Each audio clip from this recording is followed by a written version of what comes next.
Ray Clements is playing in the Charity Shield for the 6th time in 8 seasons, but it's his first match for Spurs since coming from Liverpool a week ago.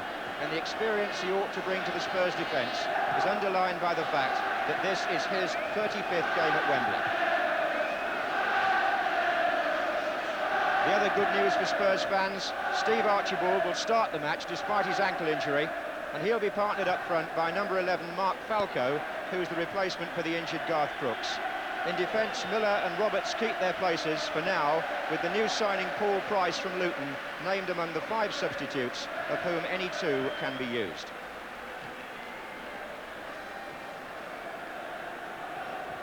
Aston Villa also start with a new signing on the bench, Andy Blair from Coventry, and there's just one change from the Championship team. That's at number 8, where an injury to Gary Shaw gives a chance to David Geddes, whose last Wembley appearance was for Ipswich Town against Arsenal in the 1978 Cup final when he made the winning goal.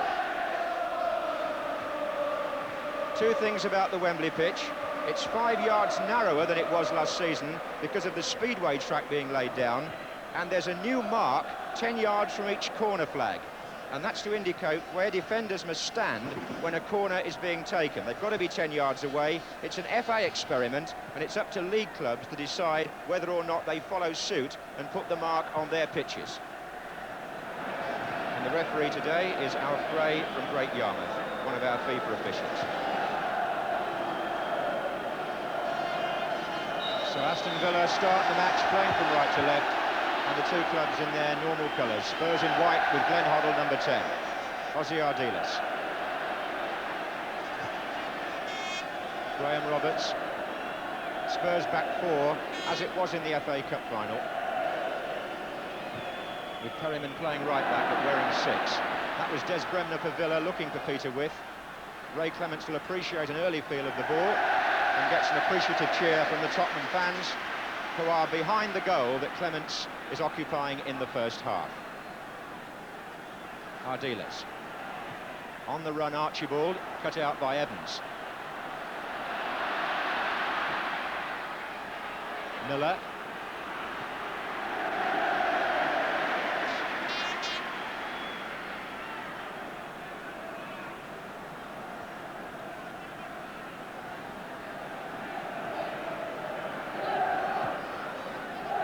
Here's Hoddle.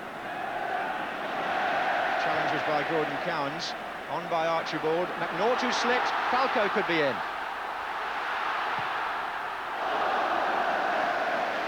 Mark Falco stronger on his left foot than he is on his right, but that fell to his wrong foot. And the reason it fell to him was because Ken McNaught made the mistake. Geddes now for Villa. Into Peter With. Back to Mortimer. Now Ardiles.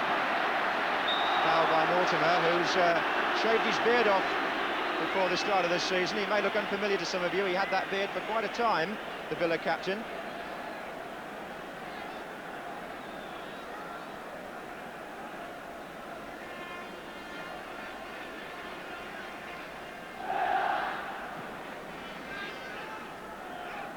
This is Falco to Ardiles. Oh, another foul, but the referee wanted to play an advantage, and a second tackle came in from Colin Gibson. And it's Ardiles who, for the moment, appears to be the target. Chipped in by Hoddle.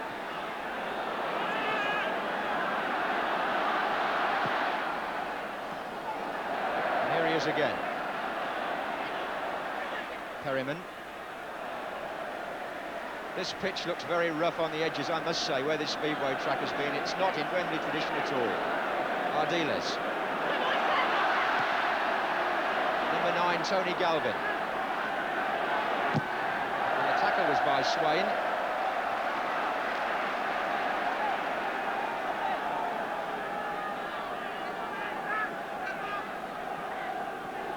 Here's Archibald. Well, Falco, at whatever level he's played, has scored a number of goals. He's a good finisher normally, and he'll be keen to take his chance while Garth Brooks is recovering from that cartilage operation. Archibald it was who chested the ball there to bring it under control, hooked it across, and Falco arrived there under pressure.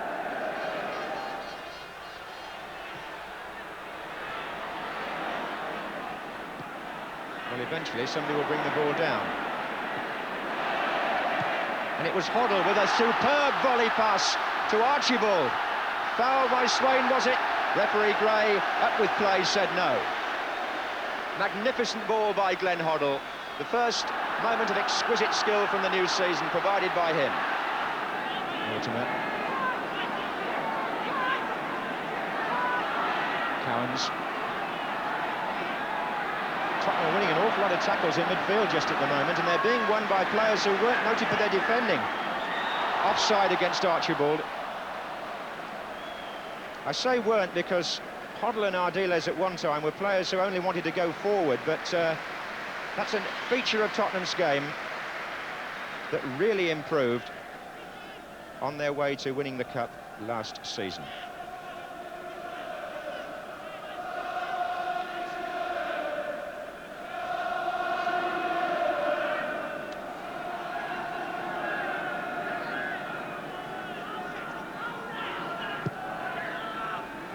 That's aimed at Peter With.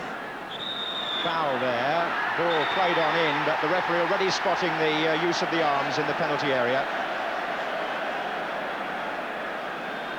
Good spot by Alf Gray there as With went up and McNaught closed in. Just see as the long free kick is taken here, Peter With going up first. Look at how he uses his arms there on Graham Roberts. And then Ken McNaught got a bit of a touch, but the whistle had already gone.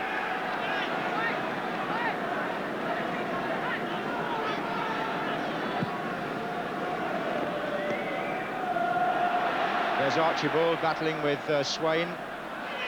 Galvin arriving. Nice effort.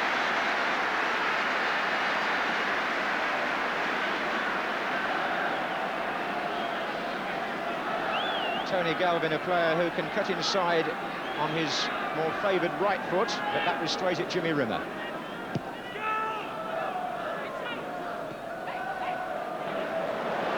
Oh, well played by Aston Villa. And here comes Geddes. Well stopped by Ray Clements, who read the intentions of Geddes and is now stranded. The linesman's flag is up. Clements will get his free kick, but the initial save was his first of importance for Tottenham because Geddes was through. Put through, in fact, by Tony Morley with a lovely little ball there beyond the Tottenham defence, and Geddes came in at the angle. Ray Clements read what Geddes was going to do and just got those hands to the ball. Miller.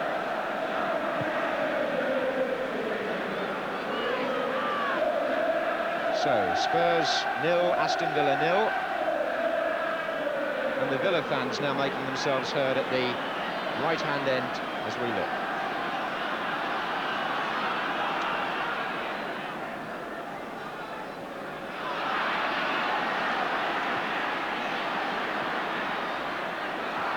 It's all getting very fiery in there, and lashing out with the foot there. Chris Hughton on Peter With, and Chris Hughton must surely be booked.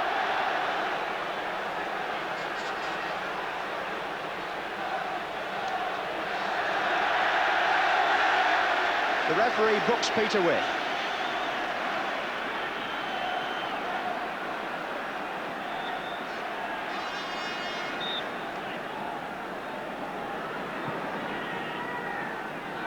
McNaught, that's a free kick.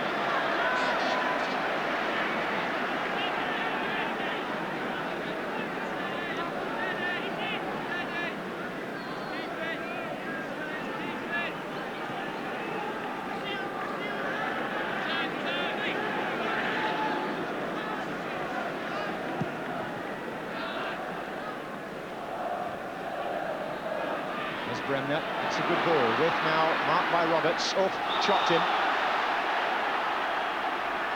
This is becoming something of a vendetta between With and Tottenham at the moment.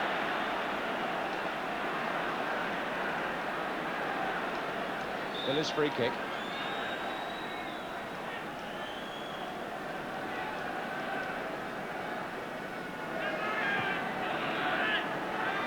That's Evans getting up, and here he is again.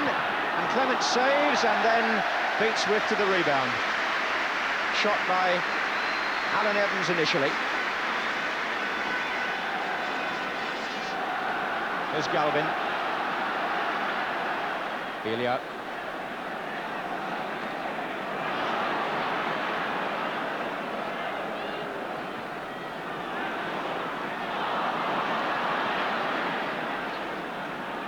Galvin again. Spurs with 4 players forward. A good tackle by Des Bremner. Here's Tony Morley. The two front players looking for positions, and it's going to come to Colin Gibson, and Geddes on the far post is unmarked, and Graham Roberts intercepted. Otherwise, a certain goal for Aston Villa. David Geddes was just waiting to snap up the cross.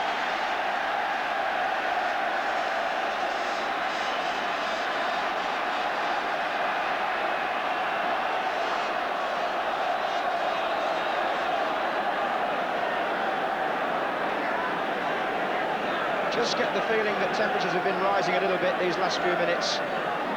And the referee having a word with Tony Morley, who I think was possibly booked for dissent.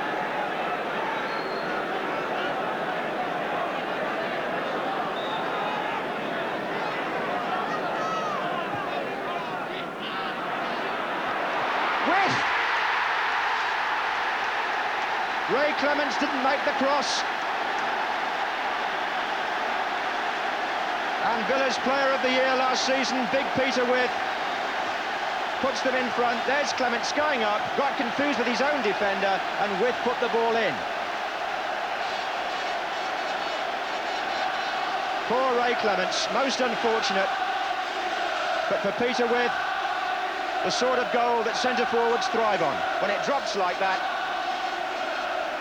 there it goes in the back of the net.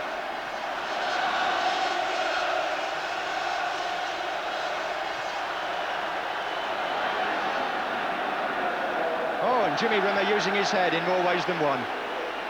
But here comes Spurs with Galvin. Ardiles. This is Villiard.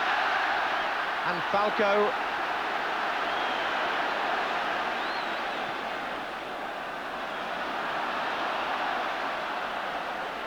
McNaught to Falco.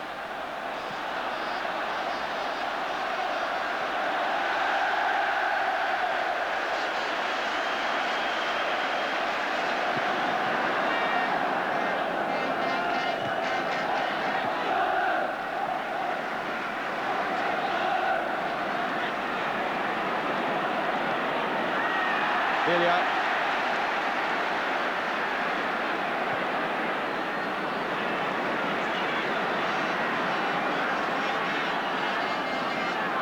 Ardiles.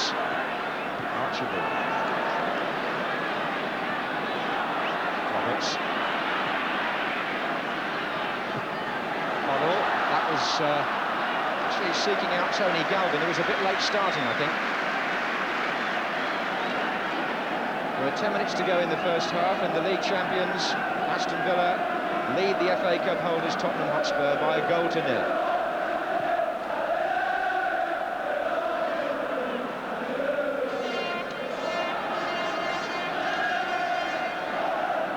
This is Perriman.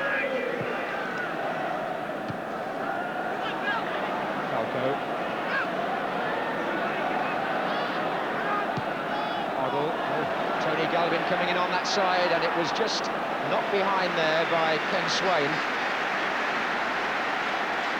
Hoddle spraying the passes about, and Spurs searching for the equaliser.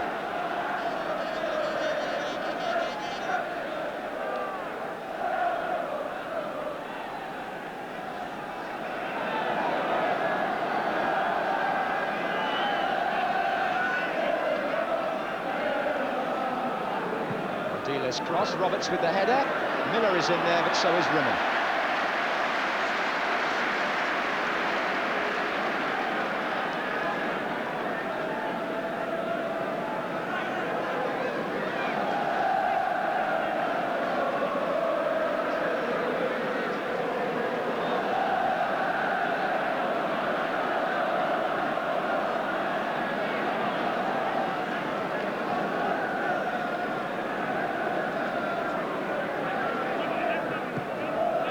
with just getting the other side of Roberts, and Tottenham are still just a little untidy at the back.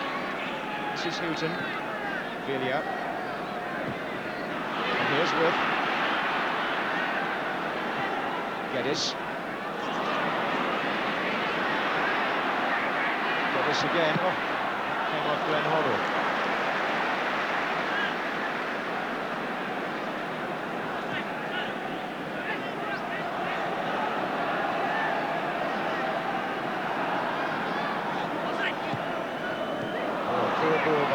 Straight to Gordon Cowans. Swain and Bremner both joining the attack on the far side. This is Gibson. Morley. Cowans. Geddes' flick. Roberts clearance.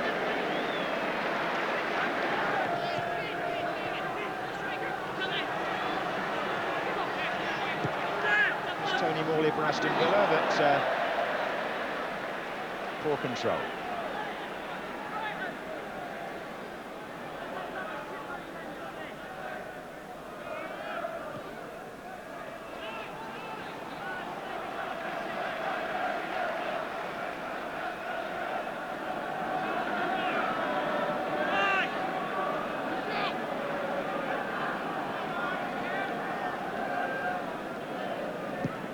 They're playing for an offside here, and they've got it. Spurs moving up, a tactic not particularly appreciated by supporters. And I hope we shan't see too much of that this season. Ron Saunders' team are not the offenders there, but that's a particular tactic which was used a lot in the First Division last year, and I, for one, deplore it. That was Falco to Villiers.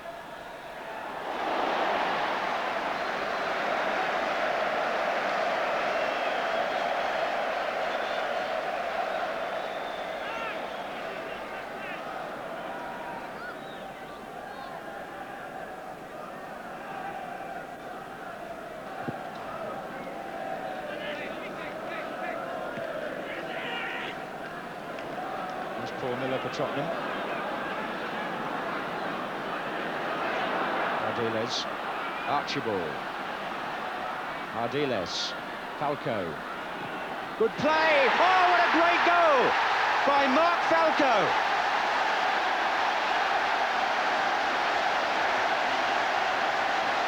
Magnificent build-up by Tottenham, and what a devastating finish.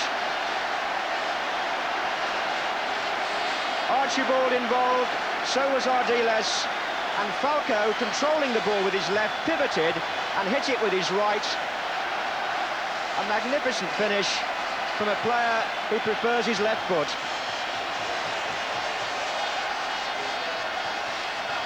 And that's brought the afternoon to life. Tony Morley. I'm sure Garth Crooks, who's been a guest of the BBC today, will appreciate that goal from his deputy.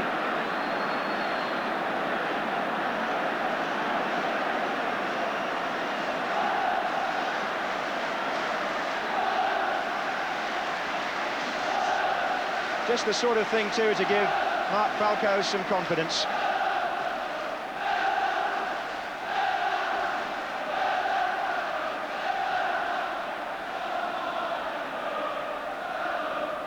Houghton.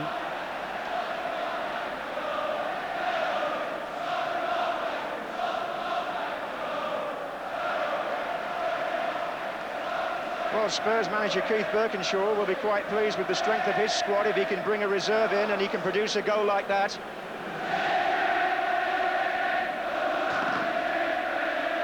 Dennis Mortimer offside.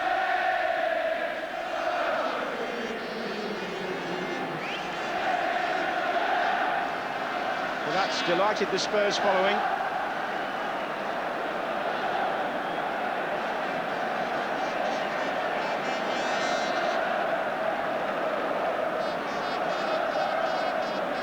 Villa playing very square here in defence. Right at the end of the first half, it's Villiers for Spurs, Ardiles.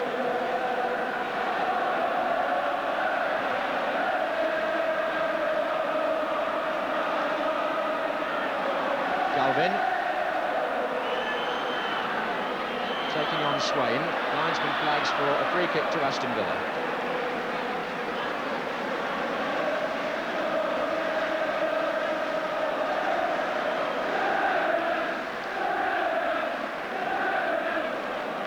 Well, Jimmy Rimmer stood no chance with that. It came like a bolt from the blue.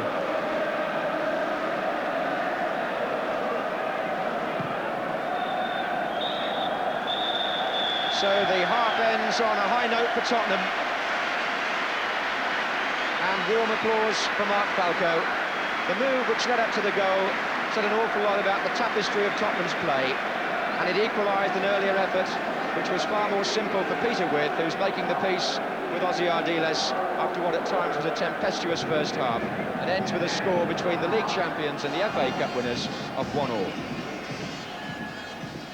Well, that's the Shield they're playing for, and the event actually moved to Wembley in 1974, the year that Liverpool beat Leeds on penalties. But there won't be any penalties today, because if the match is drawn after 90 minutes, the teams share that Shield. They have it for 6 months each. There's an interesting shot there. Steve Archibald is saying to Garth Crooks up on our gantry, look at the way this fella's finishing. It'll be tough for you to get your place back after Falco's goal in the first half.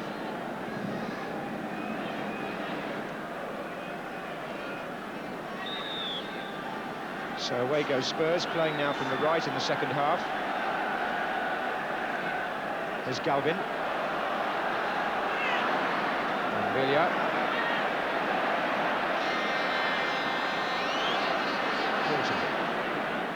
Dennis. And here's Bremner. Bear in mind that either side can use 2 substitutes out of the 5 on the bench. Villa. And if Archibald feels the effects of the injury in the second half, then I've no doubt that Tottenham will think about bringing on either Gary Brook or Chris Jones, because they don't want Archibald missing from the first league match next week.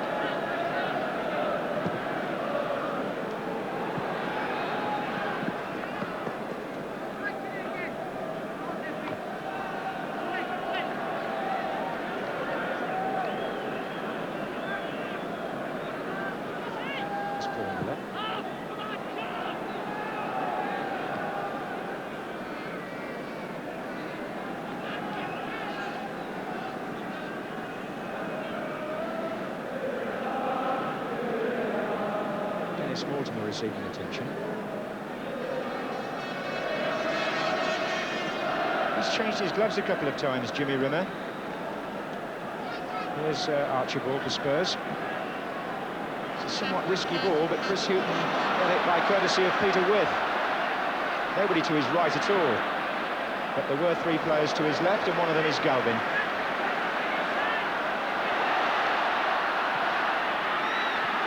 Away by McNaught, here's Houghton. Oh, Falco missed his kick. And Hoddle. To Galvin. Falco scores again!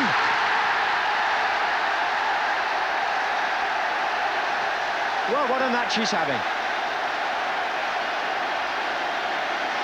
Spurs fans celebrate once more.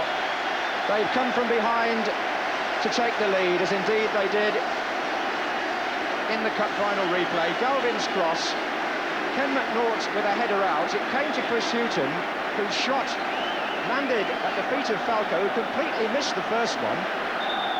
Suddenly Galvin had the ball back again. It went to Hoddle, then to Galvin, and here's Falco now finishing with his trusted left foot. So 3 minutes gone in the second half, and Spurs lead 2-1. And Mark Falco's on a hat-trick, and would you believe, no player has scored a hat-trick in the Charity Shield since 1957, and it happened against Aston Villa.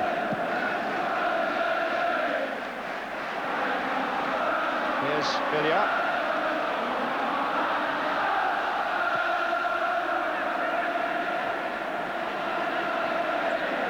Ardiles to Villa. Oh, he's got Falco in here, and this time Rimmer foils him. It was Tommy Taylor, the late Tommy Taylor of Manchester United, who last scored a Charity Shield hat-trick 24 years ago. Tommy Taylor, who died in the Munich air crash only a year later.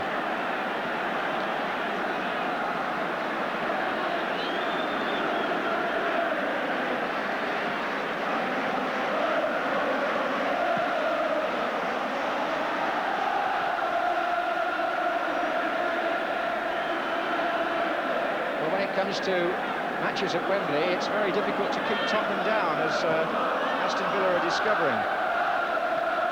They've got a really terrific Wembley record, Tottenham, in FA Cups, League Cups, although they've never played in the Charity Shield at Wembley before, and neither, for that matter, can Aston Villa. And a substitution, because Dennis Mortimer is still suffering from that injury, and he is going off, and Andy Blair, signed from Coventry City for a fee eventually fixed by the tribunal,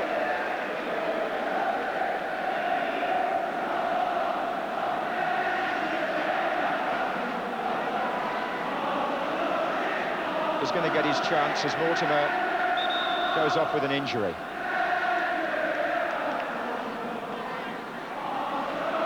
Now Andy Blair is wearing number 13, and he started off on the left-hand side of midfield with Gordon Cowans in the centre.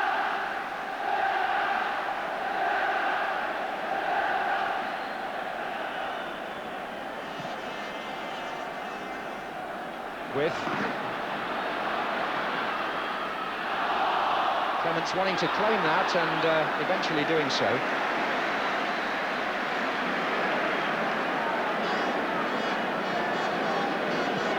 Aston Villa need a bigger squad this season. They were very lucky last season with ever present. 7 players played in every match, and they've got a European Cup campaign this year as well. So the reason for Blair's signing was to strengthen the squad.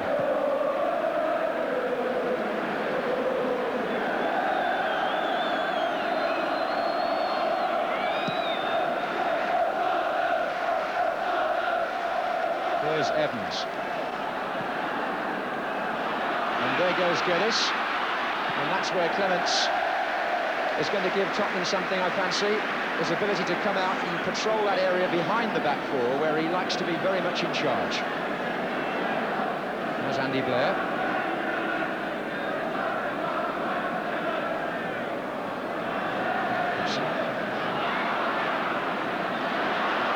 Well played by Colin Gibson. It's going to come to Tony Morley. And there's width coming in, and that's gone in. And again, the cross beats Ray Clements. And again, Peter Withe puts the ball in the net. And Aston Villa are level after 52 minutes. Some very good work initially by Colin Gibson. And Ray Clements is injured. The cross finally came in from Tony Morley, and Peter Withe coming in behind David Geddes here as Clements missed his punch. And in fairness to Peter Withe, Clements was already beaten before he was injured. So Peter Withe, with 21 goals last season, has got 2 in this match, and the Tottenham goalkeeper, signed from Liverpool last week, is having a harrowing debut here. Now, it may just be that Milja Aleksic, who's been displaced by Ray Clements, will have to be prepared now to come on as a substitute, because the 5 subs obviously include a goalkeeper, and Milja Aleksic, who played in the cup final, is just getting ready in case Ray Clements can't resume.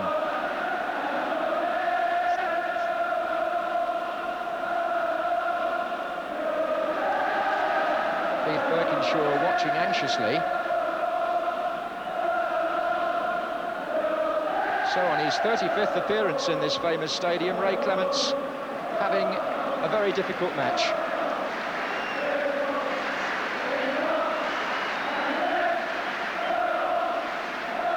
So Peter Withe puts the score back to 2-2. 2 for Withe and 2 for Falco. Here's Villa. And now it's Hoddle.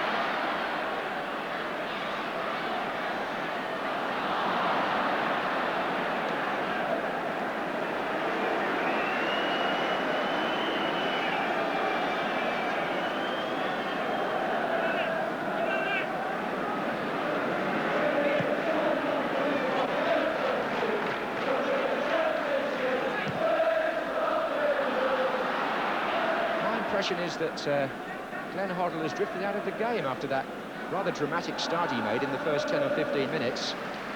But perhaps he'll come back into it later on.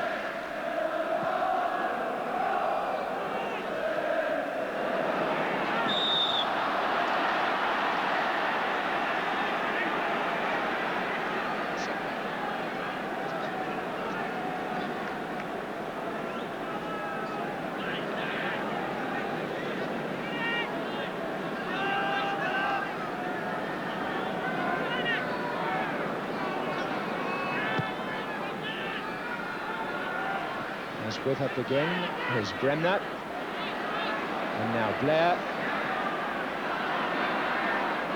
and Blair again, and it might run for Peter With.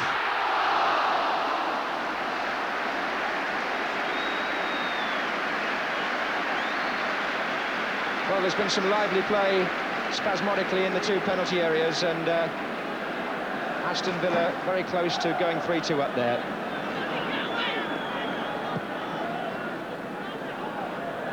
Falco.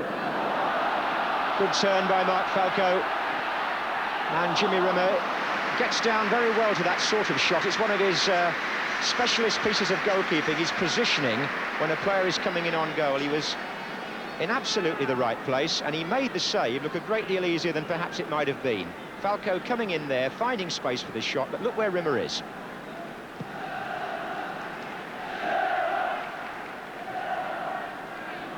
Geddes, Cowans, and there's one for Clements to turn against the bar and over from Des Bremner, and he's smiling his way through it, Ray Clements, but he's having one of those days.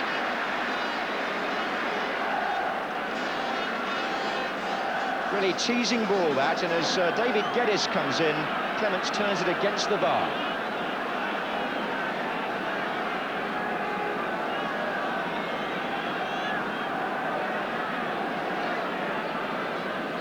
Corner to Villa.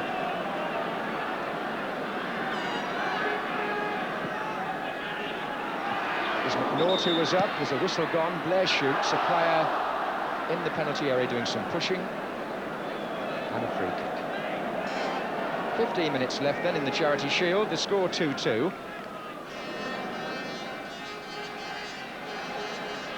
But it's been a match of fits and starts. There have been some long quiet periods, and then all of a sudden flashes of excitement.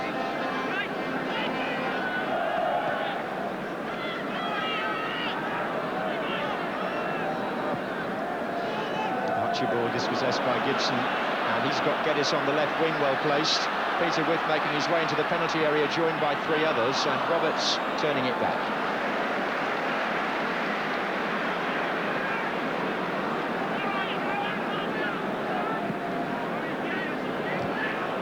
To With, and won by Glenn Hoddle. Here he is again. Gordon Cowans. Blair.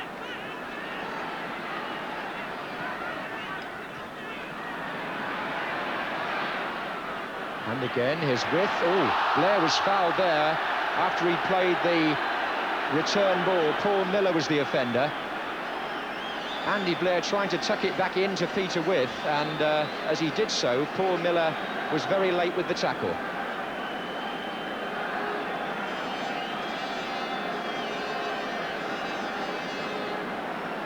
Well, they've got three tall men to come in on this, Aston Villa. They've got McNaught, Evans and With.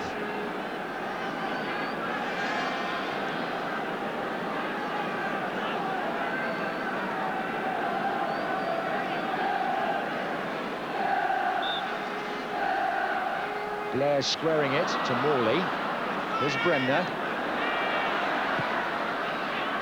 Evans in there, so is Geddes.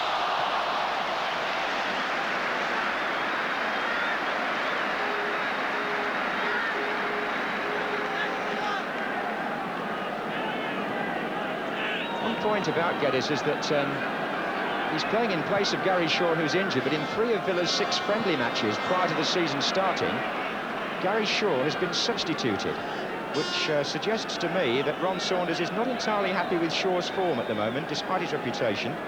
And so Geddes is playing for a place. Ron Saunders renowned for keeping players' feet on the ground, and he won't stand anybody getting bigger than the rest of the team. I think Aston Villa's pre-season build-up has been rather more forceful than Tottenham's in terms of the number of matches played and where they've been, and it may be that they're nearer to match fitness and will be a little stronger in the last few minutes here.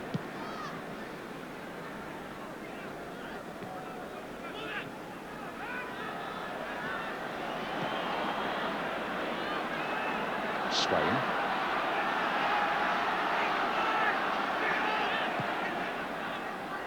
And there's width. Oh, Roberts let him go. That was a mistake by number 4, Graham Roberts, which he quickly acknowledged.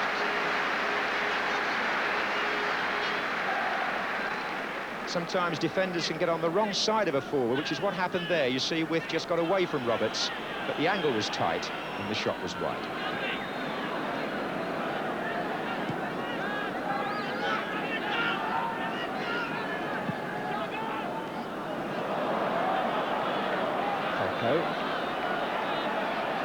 Here's Hoddle. Oh. Well, even the best of us lose the place at times. Here's Bremner.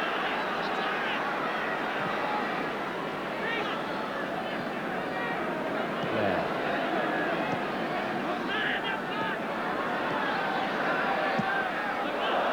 That was Galvin's tackle on Bremner. It's a corner to Aston Villa.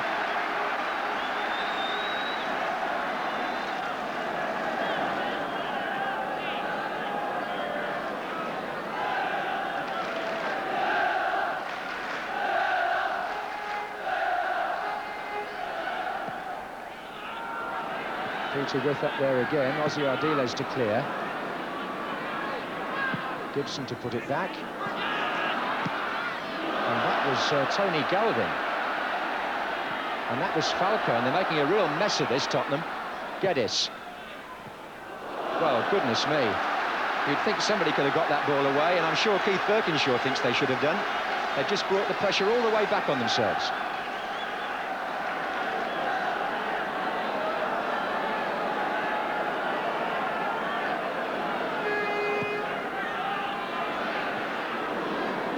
Driven back in there by Tony Morley as he fell. There was some untidy defensive football from Tottenham just then, which certainly won't do when the league season starts.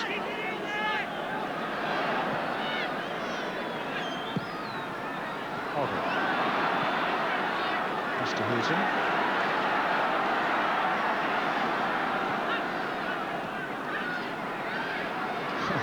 Aston Villa shutting down space in front of Villa and indeed in front of Ardiles, and he's trying to shake off Blair. There's Galvin.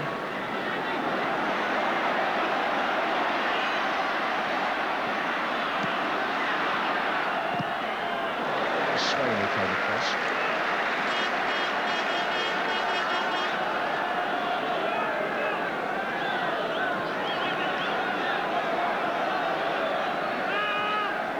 Ardiles.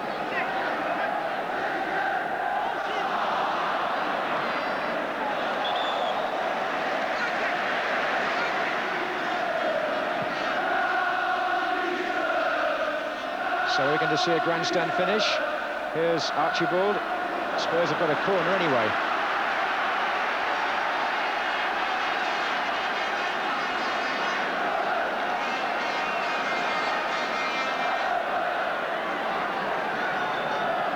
Ardiles. Headed away by Bremner as far as Hoddle.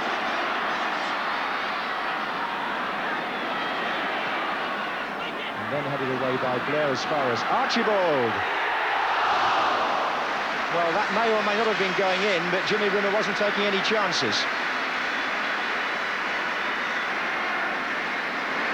Steve Archibald hasn't had much of a sight of goal this afternoon, but he hit that on his left foot, and I think it might have been, oh, it might have curled in. Anyway, good save.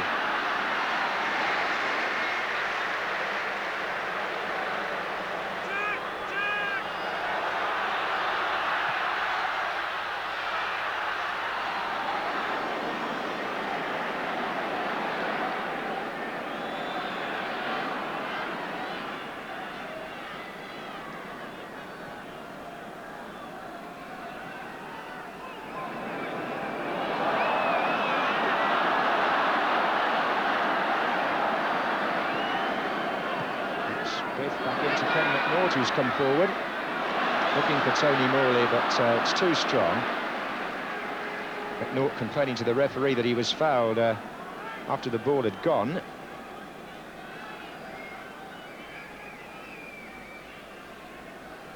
Here's Falco.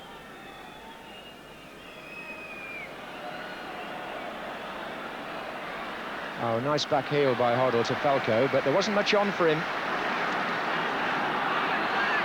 Here's Swain. Oh, and that back heel was by Width, and here comes Kenny Swain again, and Chris Hooton just made it.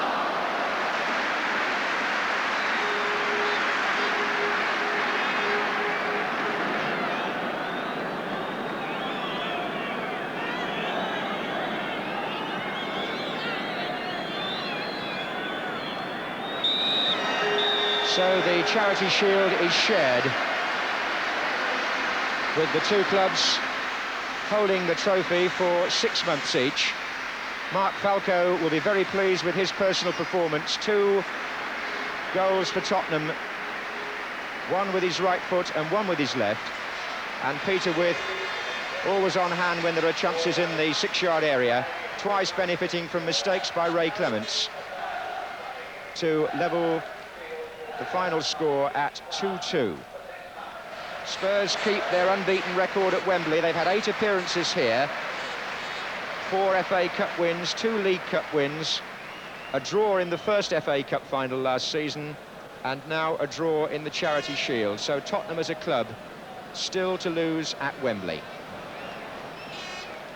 And this record crowd for the Charity Shield fixture, 92,500, watching now as the two teams go forward together to receive their mementos. Dennis Mortimer, the Aston Villa captain, who went off with an injury, and Steve Perryman behind him, the two captains making their way to the Royal Box together, where the famous figure of Tom Finney will present the awards.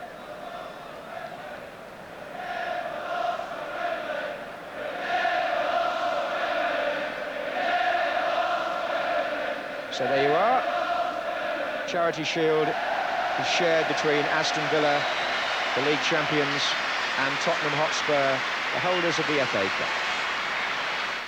Well, there was certainly enough drama and incident in that match to send a record Charity Shield crowd home happy. The respective managers, Ron Saunders and Keith Birkinshaw, were not too displeased either, or the majority of players on both sides. Obviously, Ray Clements was a little rueful after his debut for Spurs, but after being asked to play at some strange venues for Liverpool reserves recently, and in front of just a handful of folk, it's perhaps understandable that he found the menace of Big Peter Width somewhat different.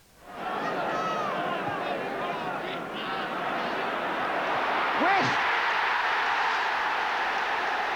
Ray Clements didn't make the cross. Well, we work our corners. We try and knock them into the near post or the far post. And I changed, funnily enough, I stood in front of Ray and then moved away from him. And when it would come over, I thought he wasn't going to reach it because he'd shouted it was his ball. And he didn't palm it, it seems to just drop. Did you make contact with him? No, I just stepped back and let him do it himself. But it just seems it hits his fingers and it just dropped nicely for me. So I was on hand to stick it in anyway. Ray, you wouldn't want me to make any excuses for you. There must be some disappointment after your debut. Yes, obviously. You've gone out there at Wembley hoping to put on a faultless performance and give all the Spurs fans heart for the season. And, of course, the first goal was a tragedy for me, really, and that it was a goal that I've got to put down to myself, and that I misjudged the flight of the corner and, of course, only got my fingertips to it and made it very easy for Peter Width to stick in the net. Worried by the presence of Peter, presumably? Well, obviously, they've got so many big men that they're going to cause anybody problems, and they get so many men into that 6-yard box. As you know yourself, it's very, very difficult to get a clear run. And I tried to anticipate, actually, before the ball was struck, exactly where it was going to land. And, in fact, I was sort of half a yard out, and that half a yard made the difference between me catching it cleanly and just getting my fingertips to it. The second one was an even more difficult ball because it was to the far post. You were having to move your feet quickly backwards. Now, you stayed down, Ray, there. What happened on that one? Well, I jumped. I just got hit from behind, and it was sort of only 5 minutes afterwards that I realised that it was Peter Width that had hit me, and he'd headed the ball into the net, and I was just laid out cold. You must have been quite happy with some of those saves off your line and everything. I mean, it's match practice that you're looking for. You've played all over the place pre-season, haven't you? Well, I've played all over the place, and I've played at Whitton, Oswestry Town and Stafford Rangers. I haven't, the only first team game I had was at Scunthorpe United.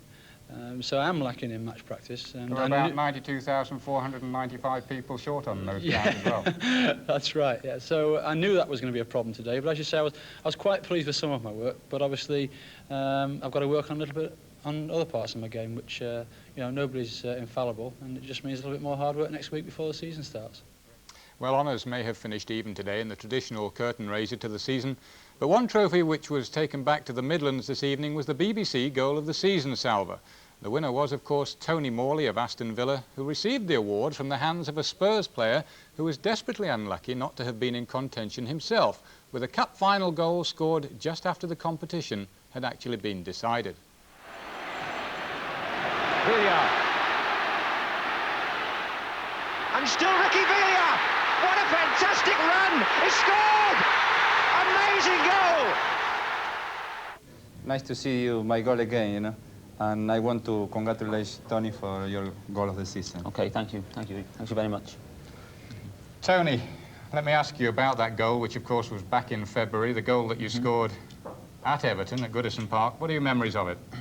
Well, really, I can't remember that much of it. I remember Everton attacking and the ball breaking down our left back to Gary Williams. We played a ball up to Gary Shaw, who turned brilliant at the time and just sent me way down the wing. And I remember cutting in, I remember somebody coming across, and I think I was just maybe 5 or 6 yards in front of our front, Peter and Shaw, so I just had to go myself. I took it inside and I seen the gap and I just looking off, it went in the top corner. And I'm sure this beautiful trophy is going to take a treasured place on the sideboard, Tony. Yes, I'll send this on to my dad. My dad keeps all the trophies. I'm lucky enough to win, so this will be going back to Merseyside. And our congratulations to Tony. One good piece of news tonight is that all 10 First Division players sent off abroad in pre-season matches will be able to play on the opening day of the league season next Saturday.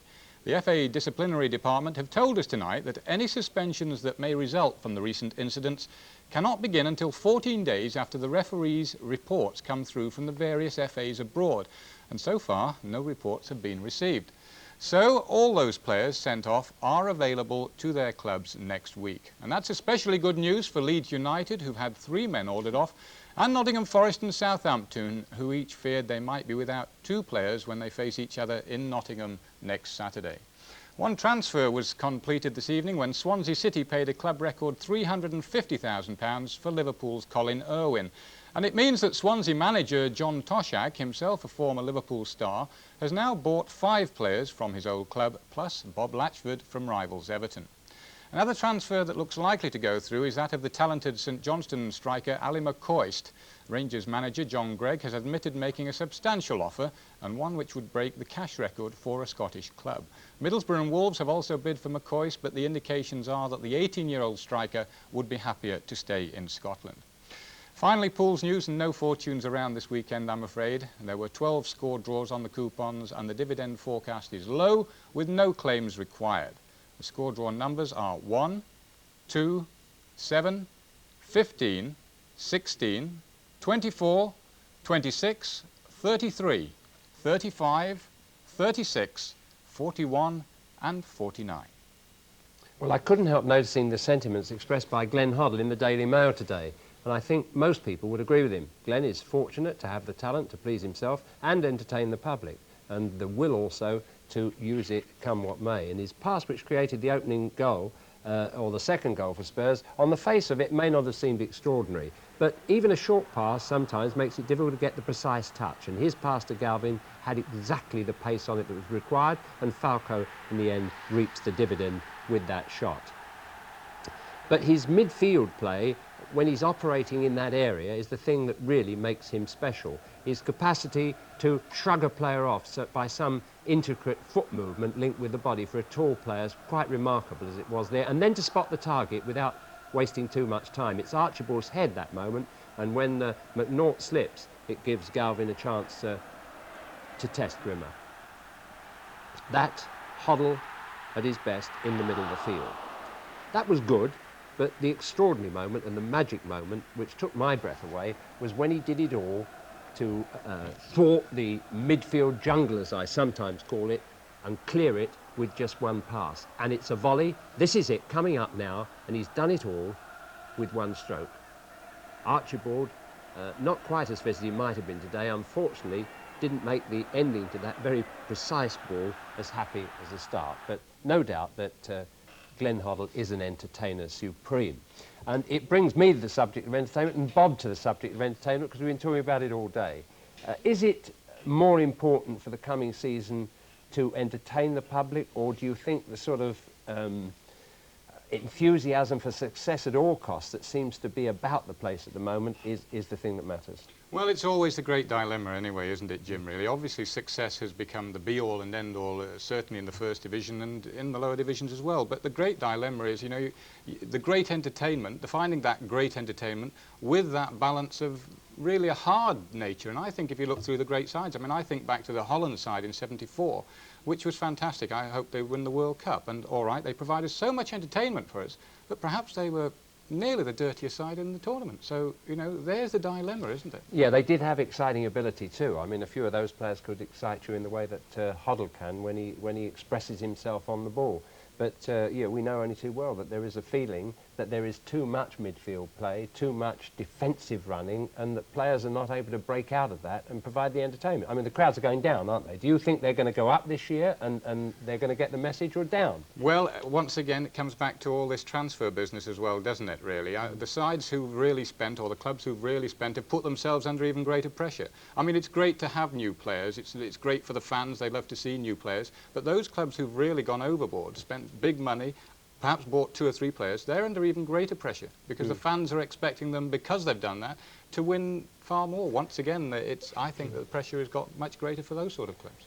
Now, is that a good thing? Because it's almost like putting those players in a pressure cooker, you know, and the intention to win, almost at all costs, is coming from the top, from boards of directors, from managers, you know, who see that as furthering their career, and it's the players who must feel that pressure. Now, are they going to respond by being over-physical and we're going to see more of the things that we don't like in the game, or do you think this season, with the maybe 10 clubs competing for the First Division title, we're going to see better football? Well, I hope so, Jim. Obviously, we both hope so, but I think, and I'm the eternal optimist, but I think the 3 points for a win is going to be the great thing. I think that if I'm unhappy that a lot of the people I've talked to in football have turned around and said that oh well, we'll score a goal and we'll defend that. But when you think about it, if you win 5 games on the trot and you pick up 15 points, or you play 5 games on the trot and you only get a point, that's a lot of points to make up for that side that's only drawing them. I'm hoping that that is a really positive step in the right direction. Well, so am I. Thanks for those views. I do know that it was rather strange about that, because the managers recommended it in a little booklet that they brought out and said 3 points for a win and 1 for a draw would be a good thing. And then all the chairmen, when they got together, said, that's a good idea, let's do it. And then quite a few managers started knocking it. So let's all give it a chance to see whether it works. I don't think it'll do any harm anyway. Well, as the new season approaches, let's finally take a look at the drama, the achievements and the atmosphere of last season, capsulated and put to music. Good night.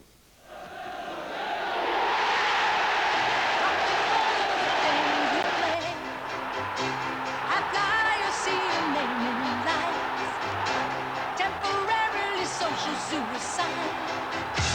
Oh, don't you tell me it's love.